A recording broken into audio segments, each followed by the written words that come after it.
I steal life threads for a living. My latest victim's thread is the longest I've ever seen. I've been able to see life threads since I was a little kid.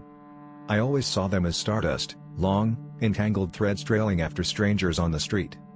My job was to steal life threads for wealthy clients. Harvey, a recent NYU graduate, had a life thread so long, I was tripping over it, struggling to stay cloak and dagger. Admittedly, Harvey's thread was beautiful, a trail of stars tangled around his spine, separate threads branching out behind him. He was in high demand. "You're following me." Twisting around, the man himself was standing behind me, smirking. Harvey had dark tousled hair, like he hadn't slept in weeks, amused eyes drinking me in. But his life thread illuminated all of him, setting his veins alight. I could see every individual strand entangled around his heart, threaded through his brain, a burning orange light sparking in his iris.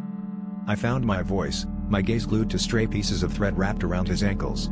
I had a moment of weakness that I was trained to suppress. "Your backpack is open." I nodded to his spilling books. "Wait, really?" He rolled his eyes. "Sorry, my head was in the clouds." The guy was grinning, his life thread glowing brighter. I pitied his naivety. "Can you, check I haven't lost anything?" He hopped into the alley, and I followed him. Harvey crouched to pet a stray cat. I saw my chance. Pulling my gun from my jeans, I stuck it in the back of his head. Life thread is alive. It's the beating heart to the human body. So, I had to treat it gently. "Knees." I shoved him down, and he flung his hands in the air. "Are you fucking serious?" he hissed. "Just take my MacBook, dude." The hard part was removal. I told him to lay on his front, and straddled him, pulling out my scalpel. A single incision to the nape of the neck, and there it was, spider-like tendrils already bleeding from the entrance point. All I had to do was pull, and Harvey was gone. "I'm sorry," I whispered, ignoring his cry, his body contorting, when I tangled my fingers around the thread. Pull. It came out like a loose strand of clothing, coming apart, unraveling, and I watched that glow start to darken, to go out. It wasn't until I had a handful, when I realized its color.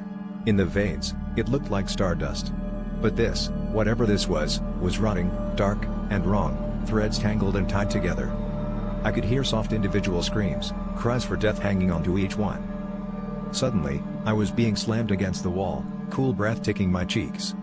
Sharp points grazed my neck, his tongue teasing my throat. His laugh was hysterical, his life thread already mending itself, igniting in his eyes. "Oh," I thought, when his teeth penetrated, and my own life thread dripped down my skin and dissolved. So, that's why his thread was so long.